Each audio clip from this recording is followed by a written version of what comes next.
Саламатсыздарбы, урматтуу бүгүнкү жыйындын катышуучулары, социалдык тармактын өкүлдөрү, биздин врачтар, докторлор, мугалим эжелер, агалар.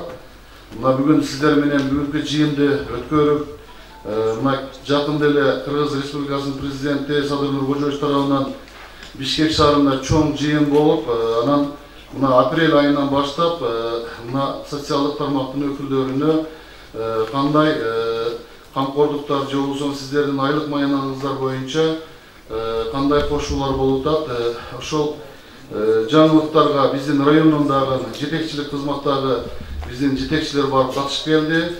Ошол боюнча бүгүн жыйын өткөрөлү деп туруп сиздерди чакырдык. Эми урматтуу жыйындын катышуучулары, мына улуу Рамазан айында турабыз. Бардыгыңыздардын туткан орозоңуздар кабыл болсун. Анан ишиңиздерде дайыма жеңилдиктер болсун. Мына быйылкы 2022 жылдан баштап биздин мамлекетте ушул жалпы эле элдин камкордугун алган, же болбосо жалпы эле ушул социалдык тармактын өкүлдөрүнө болгон кандай маселелер жүргүзүлүп жаткандыгы боюнча сиздерге маалымат берип, сиздер менен баарлашабыз деп баарыңыздарды чакырдык. Андан эмес күн тартибиндеги биринчи маселе 2022 жылдын 4 апрелиндеги Кыргыз Республикасынын президентинин алдында өткөрүлгөн социалдык чөйрөнүн кызматкерлеринин республикалык жыйынында каралган маселелер боюнча билим берүү тармагы боюнча Жеңиш Орозбаев баяндама жасайт. Саламаттыкты сактоо тармагы боюнча Муратов, Энезаров, Сулайманов. Булардан катышып келген ким? Бар катышкандардан бирөөсү Муратов Орозбек. Сен баяндама жасайсың. Социалдык жактан коргоо тармагы боюнча Гүлбарчын Осмонова Якупбековна. Маданият тармагы жөнүндө Асылбек Тажибаев. Ошондо биринчи маселе боюнча сиздерге маалымат берет. Анан экинчи маселе боюнча жашы жетеликтердин арасындагы кылмыштуулуктун, балдарга карата ырайымсыз мамилелердин, зордук зомбулуктун, суициддин жана эрте никеге туруунун алдын алуу боюнча биздин райондук ички иштер бөлүмүнөн Бактияр Жалалов. Анан үчүнчү маселе, ар түрдүү маселелер бул Кыргыз Республикасынын президентинин 22 жылдын 24 февралындагы Кыргыз Республикасында үй бүлөлүк салтанаттарды жана маркумду эскерүү үрп адаттарын тартипке келтирүү боюнча чаралар жөнүндөгү жарлыктын биздин районго калышы боюнча, ошондой эле жол коопсуздугунун алдын алуу боюнча отдельный маселе кылып, анан 22 жыл тоолордун экосистемасын коргоо жана климаттык туруктуулук жылы деп жарыяланышы жөнүндө ар түрдүү маселелерди карайбыз. Андан эмесе урматтуу бүгүнкү жыйындын катышуучулары, биринчи сөздү Жеңиш Орозбаевич сизден баштайын. Баарыңыздарга белгилүү мамлекеттик 83 мектеп бар жана 46 мамлекеттик бала бакча бар. Алардын ичинен жетекчилер боюнча айтып кетсем, 46 бала бакчанын ичинен 11 бала бакчанын жетекчиси пенсия жашында, ал эми 4 бала бакчанын жетекчиси 10 жылдан ашык жылдан бери мектептенип келүүдө. Ал эми мектептер боюнча айтып кетсем, 83-тен 10 мектептин директору пенсия жашында, 11 мектептики 10 жылдан ашык жылдан бери иштеп келүүдө. Билим сапаты боюнча жана башка объекттик иштер боюнча маалыматыңыздар бар. Көпчүлүгүңүздөрдүн былтыркы жылдын жыйынтыгы менен Кадамжа району Кыргызстандагы райондар ичинен биринчи орунду алды. Буну баса белгилеп айтып кетишим керек.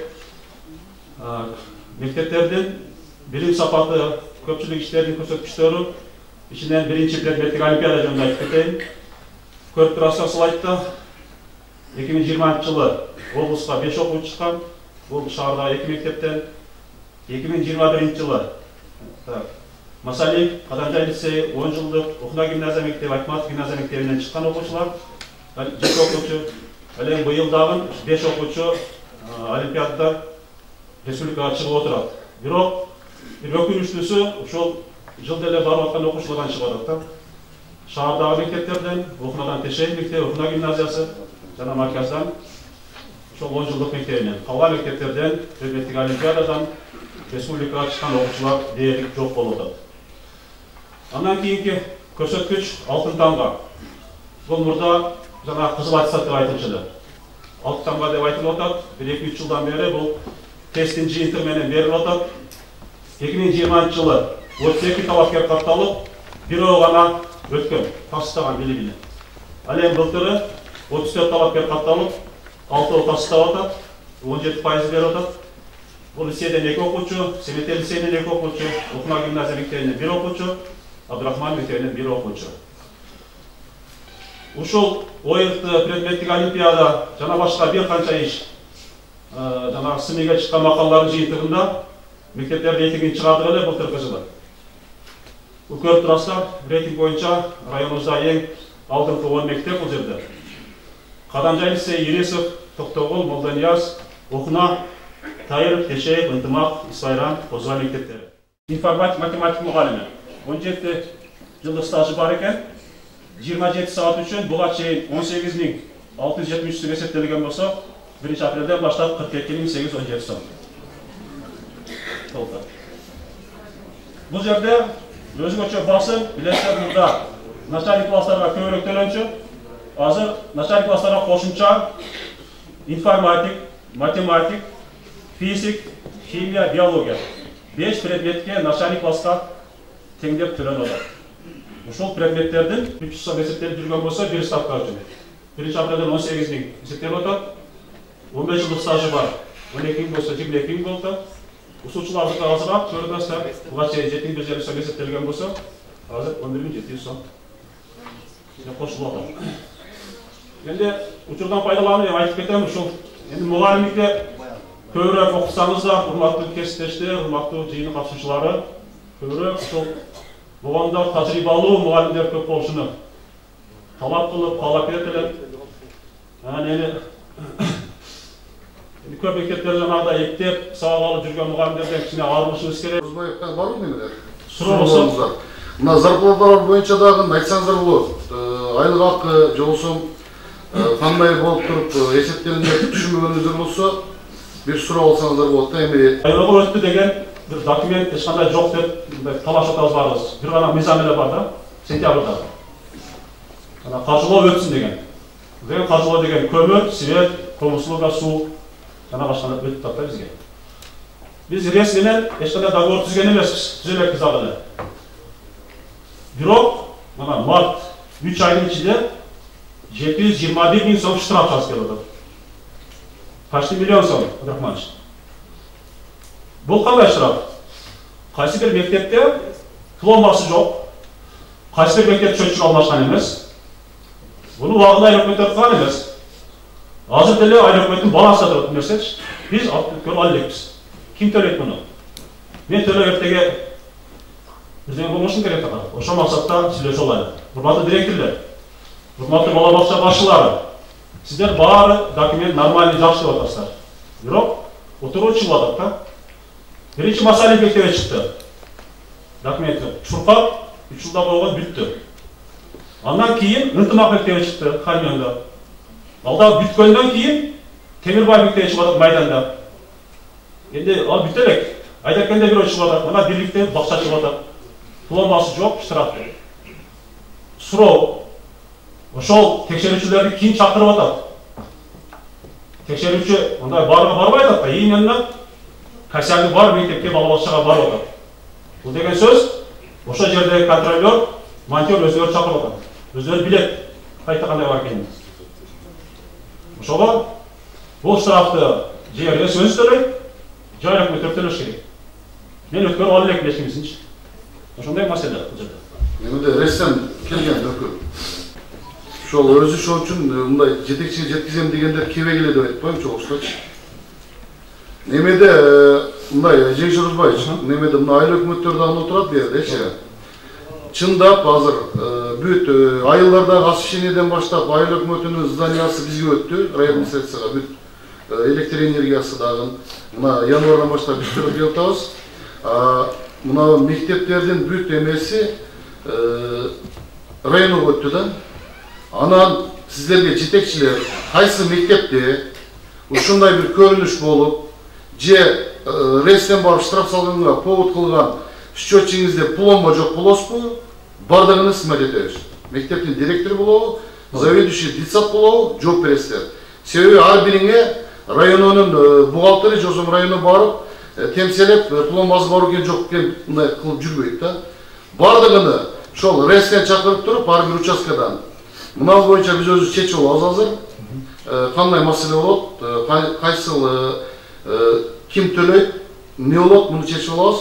Бирок мындан ары ушул мектептин директору дагы, жосом балакчанын заведующий, жосом жанагы ошол жерде ГСП болобу, кайсыл тармак боюнча болсо, ошол киши жооп берет. Акчаны биз бергенден кийин бизден өкүп коюп коюш керек да, туурабы? Бир. Же мектеп директору коюш керек. Бул жерде охранник коюп атат. Охранник жооп бербейт эчтекечи. Мындай. Ошого эске алып койсоңуздар, урматтуу ресми кызматкерлери. Өзү бул баягы ресттин дагы көп эле угуп жүрөм, мындай замечание да кылып атам. Контролерлор барып туруп, сүйлөшүп алып туруп, жок кылып, анан баягындай лимиттерди жок кылыш үчүн ар кандай ушундай сотторго барат кезиңер. Бүт бардыгы боюнча мына эме укук коргоо органдарга беребиз, текшерип чыгат. Ар бир контролер боюнча даже справка объективкадан алабыз. Полный эме маалымат бар, ким кантип контролер, эмне иш кылганына чейинчи. Анан мисалы коммерческий немелерден кантип алып атат, мектептерге кантип жабып атат. Андай болбойт мындан биягачы. Сөзсүз кайсы бир дагы мисалы пломбасы жок деген маселе болбош керек да. Значит, пломбаны илдирбеген, көзөмөлдөбөгөн бу жерде силердин да күнөөңөр бар да, мисалы, туурабы? Азыр мурдагыдай мисалы электр энергияны мектептер эмес, жөнөкөй адамдар да урдабай калды. Туурабы же урдап аткандар бар, айтсаңыздар мындай. Бир дагы урдабай калды, туурабы? Ким канча жазса, ошону төлөй баштады. Мындайда буга чейин иштеп келаткан ишиңер боюнча ар ким өзүнүн ишин кылыш керек да. Анан жөн эле мисалы мектептин директорун крайын кылып, азыр мына эгерде ушундай бир штраф болуп, баяндай болуп, маселе жаратса мектепте, биз мектептин директорун иштен, жумуштан бошотобуз деп туруп азыр айтып атабыз. Эгерде сенин контролёруң ошол иштерди, ошол сенин начальник участкаң же болбосо РЭС кайсы жерде пломба басылбаган мектептин счетчигиде, кайсыл кандай нарушениеси бар мектепти полный билесиңер. Ошолорду мындай оңдоп түзөө иштерин кылбасаңар, биз силерге маселе коебуз. Мындай жөн эле бири-бирибизди жапканга, лимитти же болсо жанагындай эме кылганды мектептерден эл үстүнө жаппаш керек. Жөн эле мындай планга чыгыш үчүн же болсо штрафты көбөйтүш үчүн эле токтотуш керек. Эгерде штраф жазып мындай кылып турган болсоңор, кийин көрөбүз мыйзамдуулугу боюнча вообще өзүңөргө дагы келе турган жагын көрөбүз. Хорошо? Мына жетекчиң келгенде келесиңер мына эме боюнча биз району менен бирге чечишебиз.